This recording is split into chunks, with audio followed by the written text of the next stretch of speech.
Hi, everybody. Hello. Good morning, good afternoon, good evening. We are excited to have you here. I am super excited about this particular webinar and presentation that we're going to do on the digital solutions economy, but with a real focus on lessor accounting.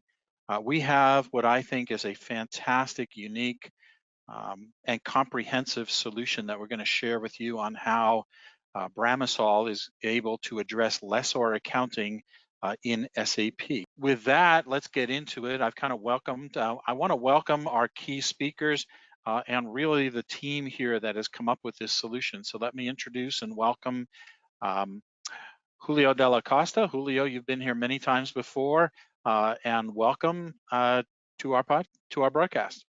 Good day, John. Good day. Good day.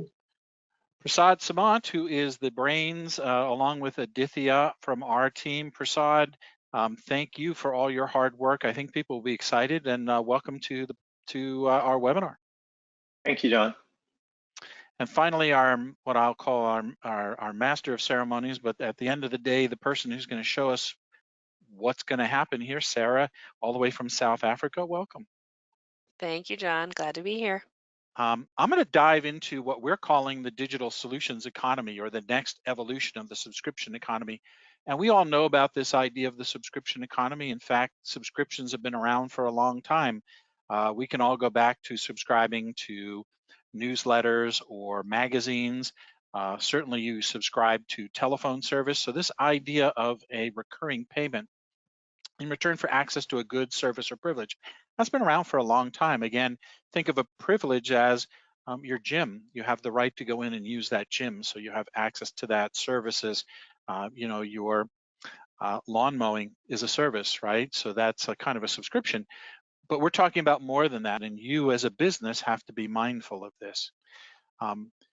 We're going to talk today a little bit more about lessor accounting, because what we're seeing is more and more companies using leasing as a way to address this opportunity, and they're addressing it by using flexible options, whether it's a consumption model, a straight lease, a flexible lease, variable leases, all kinds of different ways to do that.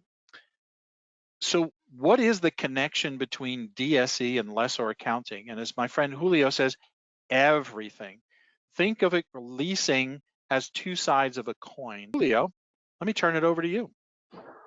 Yes, thanks, John. So just a quick recap on what brought us here today from an accounting perspective. So obviously there's been two new accounting standards. First one was ASC 606, which is revenue accounting, and the second one is 842, which for some companies are still implementing for private companies. But for the main changes for ASC 842 was really on the lessee side. However, there are some implications for the lessor accounting model in ASC 842. And I want to show you three different options. I want to show you a sales type lease or an operating lease first, and then I want to show you how the system automatically takes the sales order and creates that sales type lease in the system.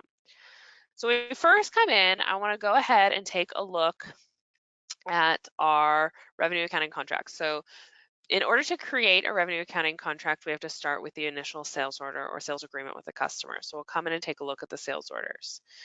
Now there are sales orders that I have already out there. And what we've done here is I've actually broken down, here's my sales order information for our sales order. And then we have also the breakdown of what that's actually going to look like on an operating lease. So this actually matches up with what we have within the SAP revenue accounting solution.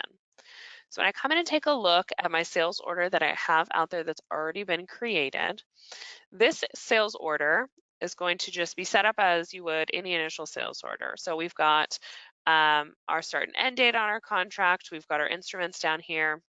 You know, what Bramisol has built is a lot of customers we talk to ask for an end-to-end lessor process. And obviously a critical part of that lessor process is you have to follow the accounting guidelines. So there's criteria, the 90%, the 75% useful life, the NPV, is there a purchase option at the end?